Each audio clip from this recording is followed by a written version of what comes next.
There was a few tears here and there, but we got there in the end.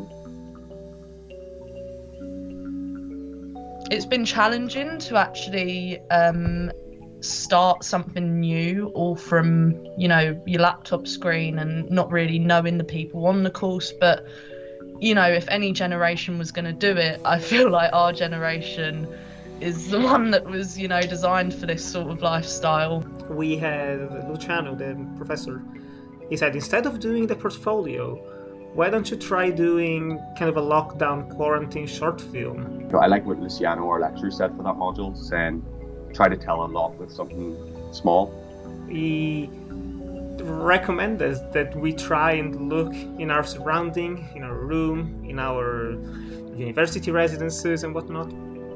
And he asked us to try and conceive some kind of idea, some kind of short film that might work with this setting, with this environment. Anytime I go to try and make a film, I always think about the resources I have, like with my brother being in Portsmouth with the Royal Navy. I knew I could always use him, and because he's a family member, he'll be more likely to be more reliable as an actor instead of trying to get someone from London during a lockdown when you're not allowed to travel. And I was really getting frustrated because I just couldn't think of anything creative enough that I could do by myself, because we're talking filming during a lockdown.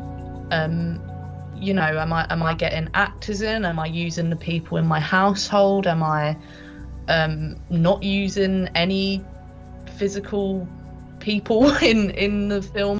And then I just I had a conversation with my lecturer, and I was getting quite stressed about, just this creative block that I had going on. And he just said, do it about that then.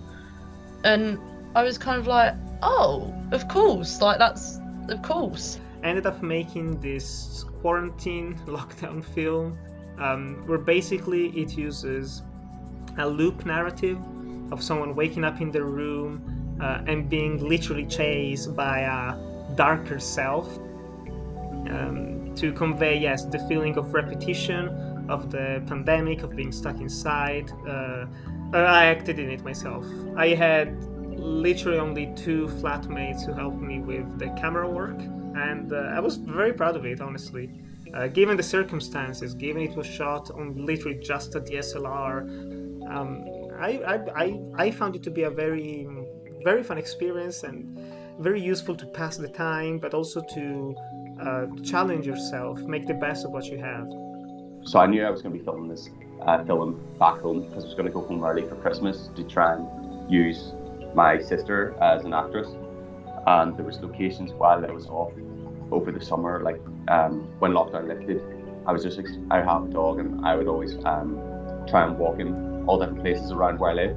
And anytime I did, there'd be locations I'd think that actually looks pretty unique, pretty special. I'll keep that in mind, and I take a photo of it on my phone. It's all exterior, and it was quite challenging at points because I'm by myself. If I had a crew there, there's things I'd want them to do for me, and having my sister as an actress was actually very helpful because she's my sister and she knew I needed to get the project done, she was so willing to do anything. You can tell she's on the edge of a cliff in a dress in December in Northern Ireland, which isn't ideal. So just having to prep things like having all these coats off screen between every single shot, because if we didn't, she would freeze to death. Going on to my masters, I really wanted to embrace this more observational, experimental film style, because it seems to fit with the current time that we're in. Even with the whole closure, because even then the professors pushed us to don't be held back by the lockdown situation. Creating films during lockdown is obviously something no one's ever done before this year. The course team have done a really good job in actually enabling us to continue to do a film production masters, and the course has been adapted well to meet all of our expectations and to cater for everything that we would need on it.